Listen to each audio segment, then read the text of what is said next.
Hi, it's Danielle here. Today I thought I'd make a video about my long-term and short-term side effects from my eating disorder. I thought I'd make this video so if you're experiencing any of these short-term or long-term symptoms that you know that it is a part of the eating disorder. So first off, I'm going to share my short-term symptoms. These are the ones that over time, like through recovery, they can get better and they can go away.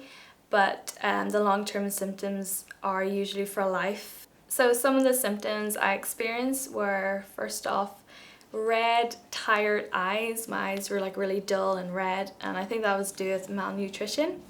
I'm just going to read off here because I can't remember them all.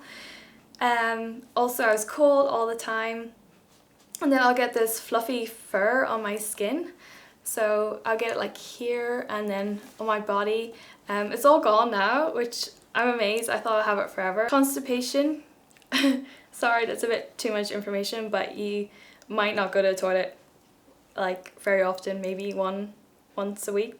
Also, I would have a lot of dizziness and I would faint sometimes and be sent to hospital where they do all these checks and stuff and tell you your blood sugar is really low and things like that. So hypoglycemia, which is low blood sugar, that's another thing that I experienced. Also my arms, even my legs, I get all these veins sticking out. I think when you don't really have any fat tissues there, then your veins just kind of pop out, especially when I was really warm. You just see veins all over my arms. I don't really want to show my arms. I don't have them now, obviously, but it used to be really bad.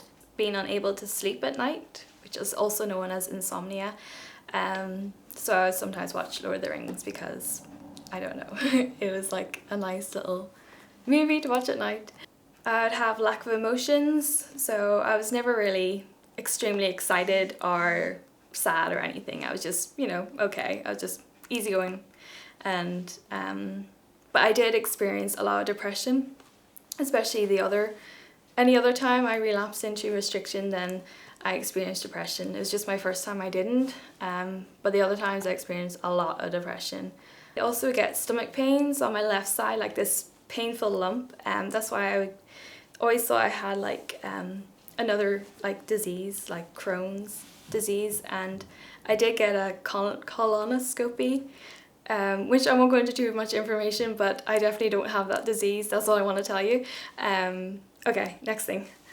Another symptom, obviously not getting enough iron and stuff. I'd also get excess skin, which made me have all these lines, kind of like those dogs with the wrinkles and stuff. Okay, not that bad, but it was, yeah, horrible, and it made me like really ugly and old, like 20 years older. Another serious side effect is when you're restricting, you're not just eating away like fat, but also muscle and your organs. And that kind of led to me to lose my ability to walk, and even going upstairs was so painful and so hard. Sometimes I had to crawl, and that's really embarrassing. Another thing I experienced was chest pains. I don't know if that's anything to do with, you know, when you restrict, you can eat away your heart muscle and other organs, but I'd have a lot of chest pains. Worst of all, I hated this the worst, and this is why I've never ever go back to that place. Like, I have restricted in the past, but I would never ever go to that extreme level. Is I experienced the most immense pain ever all over my body. When I was at my lowest weight, it was like burning fire just all the time. And you just wanted someone to massage you or something, but you knew that was never going to help. It was just so painful, and that's given me a kind of a good fear just to never ever go back there. Another thing is hair loss, but I wasn't really a very vain person, so I didn't really care about that too much. And your hair gets really dry and scarecrowy and frizzy, but I didn't really notice it or care, I guess. One more thing I forgot to mention is sore throat. I didn't really mention this earlier, but I have a chronic sore throat for a long time, and I assume that might be from those periods of purging. And even when I don't purge for months and months and months and months and months, I still have a sore throat. And now onto long-term symptoms. So the first one is osteoporosis. I got diagnosed with this about 3 months ago.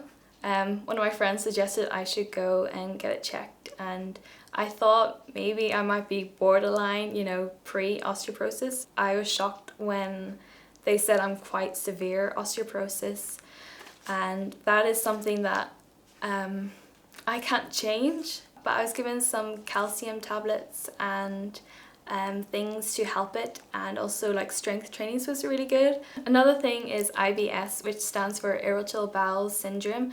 I've had this for now 8 years, 7 years, 8 years, I don't know, however long I had the eating disorder for, and I experience it every day. It's this feeling in your digestive system which makes it really horrible, and you feel disgusting and really uncomfortable, sometimes bloated, sometimes really constipated. Sorry, this is just too much information for you guys. I don't even know you guys that well. So I'll move quickly on to the next thing. Another thing is teeth problems. I've had 11 cavities so far, and I have another one which they haven't treated because it's in a really awkward, actually I have 2 in a really awkward place that need to be treated, and that could be caused by, I went through a period in recovery. Usually recovery, that's my period where I go into bulimia symptoms, because sometimes I find it hard just to go straight into normal eating, but over the last couple of years, you know, that's calmed down obviously, but that is probably due to purging, I guess. Another thing is infertility, which means I would not be able to have children because I didn't have a period for 8 years, but I just got it in the last 3 months. I had it, so that's really good news, and it's been consistent. Usually I hate periods, and when I found out that when you lose a certain amount of weight you don't have a period, I was like, this is amazing. But now that I have it, I'm so happy, and I know I'm in the right track, and I know I'm in a better place. Another thing is radiocardiac, which means I have a very slow heart rate.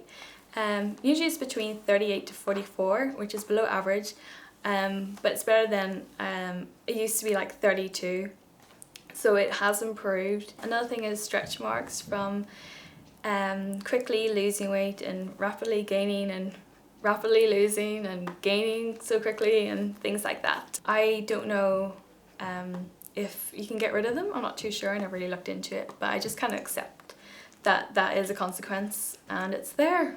I'm sorry this video is really long and not very exciting, but if you are experiencing any of the short-term symptoms, just know that they will go away through recovery, and if you're experiencing any of the long-term symptoms, then know that there are ways that you can just help them from getting worse in the future. And the only way that we can help them from getting worse is if we go into recovery and we, you know, work through recovery, as hard as that is. Even if we can get a little bit more nutrition in us or vitamins, that could help quite a lot even. But I just say seek treatment if you haven't already. Like, you need to seek treatment. That's kind of it. I should go because I've taken up too much time, and I hope you take care, and I'll speak to you shortly. Bye!